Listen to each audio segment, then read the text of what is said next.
Gospod Štefan, že na prejšnjem sestanku ste bili precej glasni, zahtevali ste odgovore.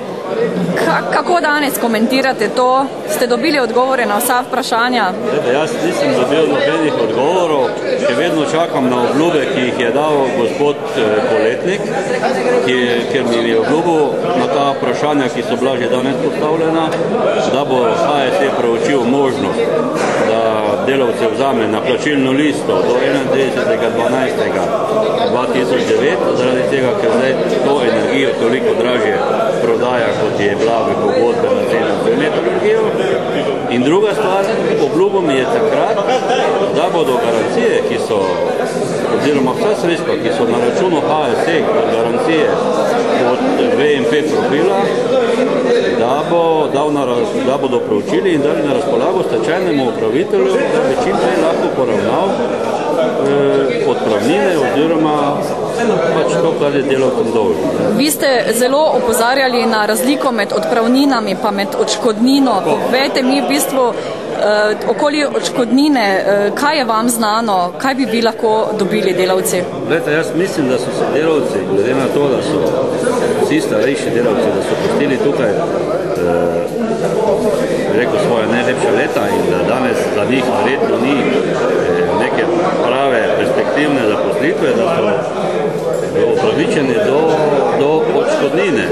To pa predvsem zaradi tega, ker recimo jaz sem tukaj 32 let, mi smo skozi našo tovarno pomagali graditi občino Ruše, veliko verjetno je bilo prispevka tudi glede infrastrukture za regijo in seveda tudi elektrogospodarstvo je se na račun tako velikega objema energije, kot je kot smo ga v Rušah imali, je verjetno tudi imelo od tega neke profite in je gradilo neke objekte, ki jih danes verjetno koristijo druge namene, oziroma svoje koriste. Se boste delavci samo organizirali, mogoče izven sindikata? Jaz nisem organiziran, kar se tiče sindikata, zaradi tega, ker sem pred leti pač bil malo razočaran na delovanju sindikata.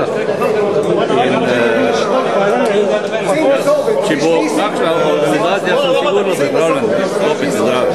Kaj so ti namigi? Zdi se, da se prav konkretna odvetniška pisarna predlaga, da vas zastopa? To pa ne vem, to pa je drugo. Jaz mislim, da bi morali skupaj stopiti pa to odvetniško pisarno, ker jaz osebno tudi smatram, da tukaj ne gre samo za gospoda Canka, da je tukaj povezana širši krog ljudi, predvsem so njemu morali dajati podporo določenim ljudje, ki so imeli vpliv.